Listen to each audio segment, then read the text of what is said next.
What are the Democrats so afraid of? This is about transparency for the American people. And it is long past time for Joe Biden to take into account this harmful impact of this failed far-left agenda. Whether it was canceling the Keystone XL pipeline on his first day in office to pushing his out-of-touch and costly Green New Deal regulations, Joe Biden has fueled this inflation crisis and caused this inflation crisis working with the previous radical socialist Democrat majority.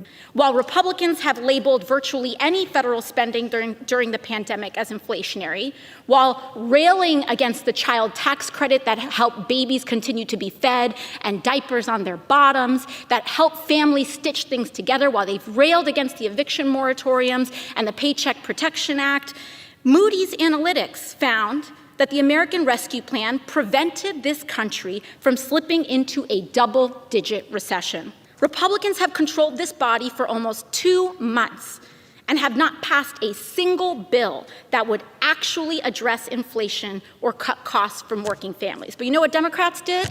In January, we capped the price of insulin at $35 so that everyday working families can actually get a little bit more ahead. I'll start my remarks today by saying how ironic it is that we spent and Republicans spent the entire first week of this session entangled in a fight in order for them to get the votes to secure a Speaker of the House. And the whole crux of that entanglement was, and part of it, was rules to maintain regular order in the House.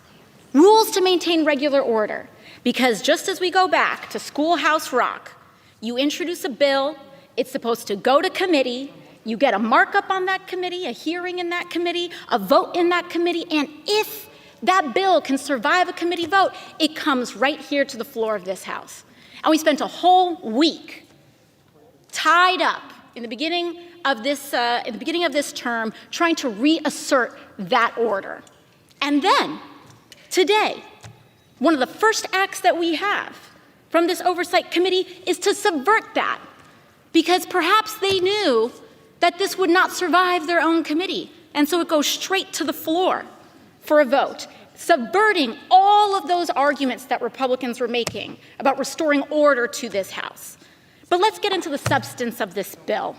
Ironically, if they had gone into this order, if they had gone through regular order, they may have caught that this bill does nothing to rein in inflation, in part because in their haste to put it together, my colleagues on the other side of the aisle committed an incredibly basic drafting error that makes this bill completely unenforceable.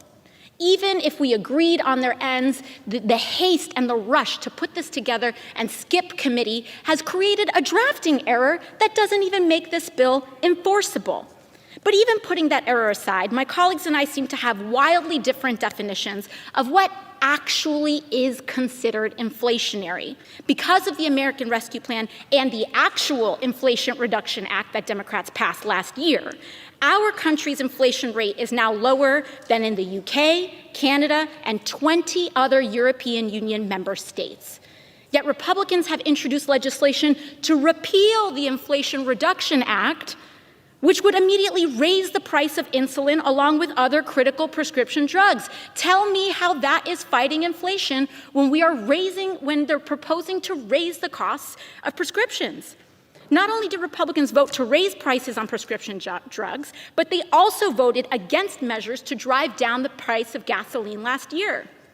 Last year, Democrats presented a bill to penalize companies who were price gouging during the middle of Putin's war on Ukraine.